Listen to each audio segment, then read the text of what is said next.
துதிகன மகிமையும் இயேசு கிறிஸ்து ஒருவருக்கு. ரொம்ப சந்தோஷம். இப்படி ஒரு நாள் காலையிலிருந்து தொடர்ச்சியாக என்னுடைய இத்தனை வருட அனுபவத்தில் இப்படி ஒரு ஆடியோ லான்ச் வந்து நடந்ததில்லை. அதுவும் தொடர்ச்சியாக 4 முறை இந்த மாதிரி பெர்ஃபார்ம் பண்ணி நிறைய ஃபர்ஸ்ட் டைம் இந்த மாதிரி இந்த படத்துக்குள்ள நிறைய புது புது முயற்சிகள், சாரோட சேர்ந்து வேலை பார்க்கணும்னு பல படங்கள் இதுக்கு முன்னாடி பேசணும். அது என்னமோ சூழல் சரியா அது அமையல. பட் இந்த படத்துல வந்து சரியான சூழ்நிலை எல்லாமே அமைஞ்சது.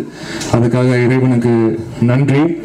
அண்ட் இந்த படம் எனக்கு ரொம்ப ரொம்ப ஒரு ஸ்பெஷலான படம்.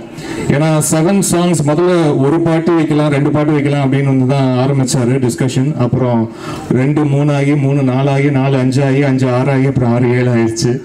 அண்ட் இந்த சாங்ஸ் எல்லாமே ரொம்ப சிச்சுவேஷனல் சாங்ஸ். படத்துக்குள்ள ரொம்ப சரியான இடத்துல வந்து போகக்கூடிய பாடல்கள் எல்லாமே, கதை ஓட்டத்துக்கு எந்த ஒரு இடையூறாக இந்த பாடல்கள் இல்லாம ரொம்ப அழகா இது வந்து பொருந்திருக்கு இந்த படத்துக்குள்ள.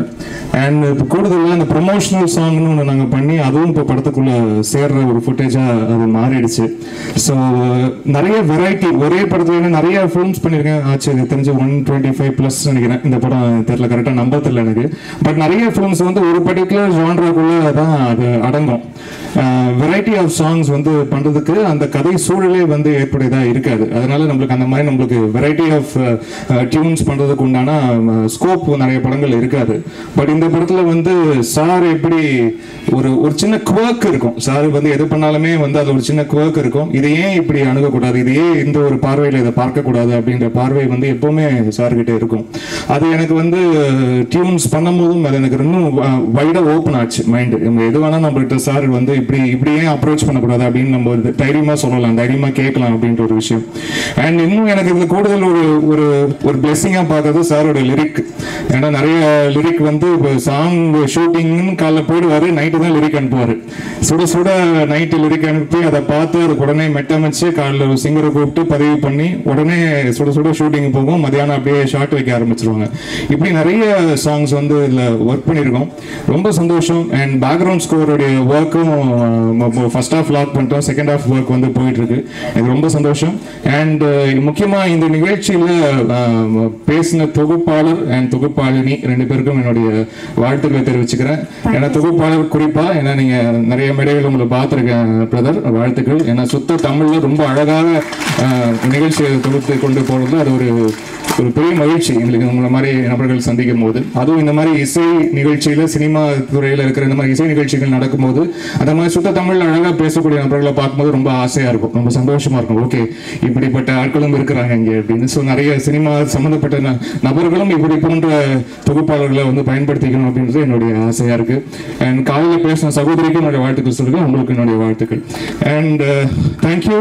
முக்கியமாக இந்த படத்துடைய ப்ரொடியூசர்ஸ் எல்லாருக்கும் பெரிய பில்லர், பெரிய சப்போர்ட். நீங்க எல்லாரும் தொலைவில் இருந்தாலும் எங்களுடைய மனசுக்கு ரொம்ப அருகாமையில் நீங்க எல்லாருமே வந்து இருக்கிறீங்க. அதுக்கு என்னுடைய நன்றிகள் அண்ட் வாழ்த்துக்கள். நீங்க கொடுக்குற ஹோப் அண்ட் சப்போர்ட் தான்.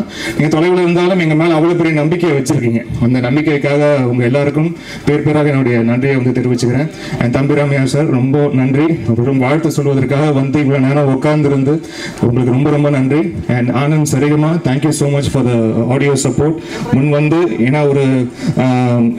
ஏன்னா எல்லாருமே ஒரு ஸ்டார் காஸ்ட், அதுக்கு ஒரு வேல்யூ அப்படின்லாம் வந்து போகாம இங்க வெறும் ஒரு டைரக்டருடைய வேல்யூ, இந்த மியூசிக் கேட்டு சாங்ஸ் கேட்டு உங்களுக்கு பிடிச்சிட்டு இது நீங்க சைன் பண்ணிருக்கீங்க இந்த ஃபிலிம். அதுக்காக சரிகமாக்கு வந்து என்னுடைய நன்றியை வந்து தெரிவிச்சுக்கிறேன்.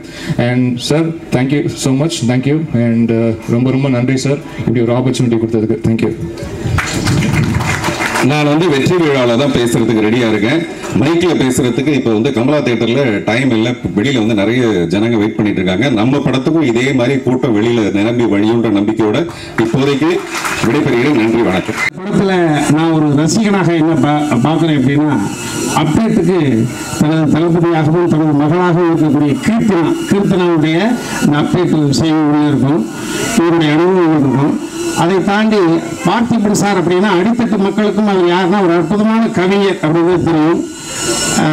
இந்த படத்தில் மொத்தம் 7 பாடல்கள், 7 பாடல்களையும் அவரே எழுதியிருக்காரு. 7 சரணங்கள், 7 பாடல்கள். இந்த படத்தோட அளவுகோல் என்ன ப்ளீஸ் அப்படின்னா பருவம். 18 வயதை பற்றி வந்திருக்கு, 12 16 வயதை பற்றி பாடல்கள் வந்திருக்கு, 16 வயதிலே படமும் வந்திருக்கு.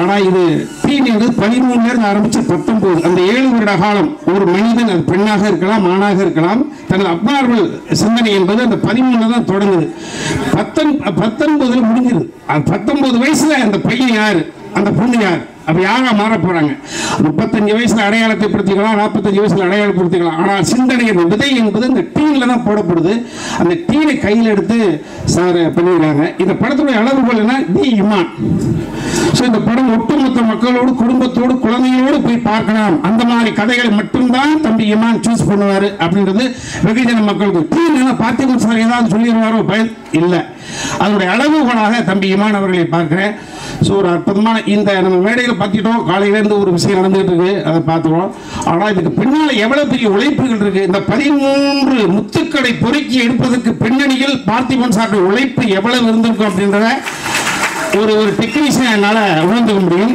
13 இன்றைய நிலைக்கு புரியுது படம் வந்த பிறகு அந்த 13 அற்புதமாக பறந்து தெரியும் பருவச்சிட்டுகளாக இருக்கும் இந்த 13 குழந்தைகளை பெற்ற தாய் தந்தையர்கள் என்பது மிகப்பெரிய புண்ணியம் பண்ணியிருக்காங்க முதலில் தனது குழந்தைகள் போல் நேசித்து ஒரு அடுத்த கட்டத்துக்கு அழைத்து போறாங்க அந்த 13 குழந்தைகள் அவர்களுடைய அம்மா அப்பா அத்தனை பேருடைய பிரேயர் இந்த டீன்ஸ் படத்துக்கு இருக்கு டீன்ஸ் நிச்சயமாக எப்படி மஞ்சுமேல் பாசி எப்படி உலகளாவிய அளவுக்கு ஒரு மிகப்பெரிய புகழை கொடுத்திருக்கோம் தமிழ் படத்தினுடைய நிகழ்கால அடையாளமாக நிச்சயமாக டீன்ஸ் இருக்கும் நிச்சயமாக அவளோட ரசிகர் என்ற முறையில் நானும் காத்திருக்கேன் நன்றி வணக்கம்